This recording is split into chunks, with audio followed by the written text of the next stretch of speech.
I'm in an interesting state tonight, one that I can only describe as handicapped, voluntarily. My internet's not been the greatest over the past few days, which is why you might be seeing a couple of episodes strung together. Moreover, I don't actually have a pair of wheels on me right now, which is rather uncharacteristic for myself, meaning I'm not actually mobile, and I actually have to take a lift to work tomorrow.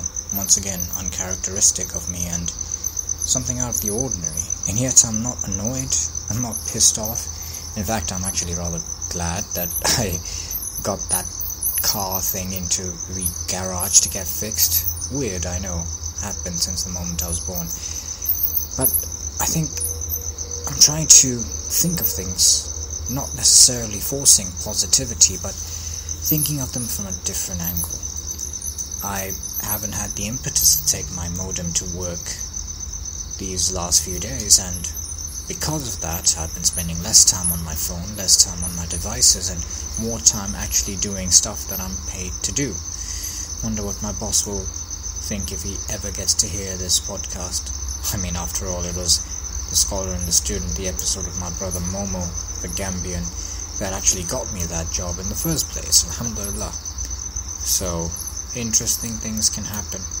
But coming back to the point, even in this state in which I am not as connected as I wish to be to the realm of the internet, and I'm not as mobile as I would have liked to have been, gets me thinking whether it's the actual freedom, so-called, that these things bring, or whether it's the option to do certain things and that illusion of freedom that kind of numbs down the brain and lulls down the toddler side of us.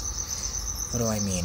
Well, it's almost 10 p.m. and it's not like I really have anywhere else to be on a Thursday night. Even if it was Friday or Saturday night, I'm not that type of guy.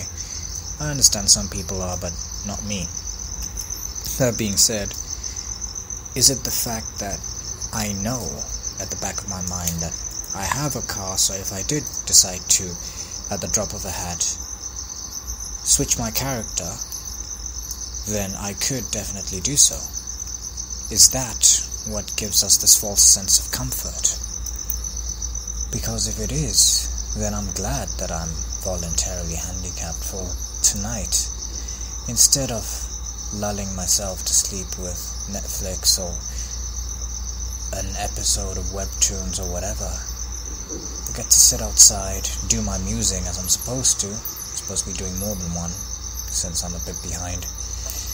Staring at the beautiful moon out there, and God, the rain has brought with it many things that we can complain about, but also plenty to be thankful for. The greenery around us, and I can't quite put my hand on it, but the night sky is always more vibrant, with contrasting colors after it rains. Do I even need to put such beauty to words?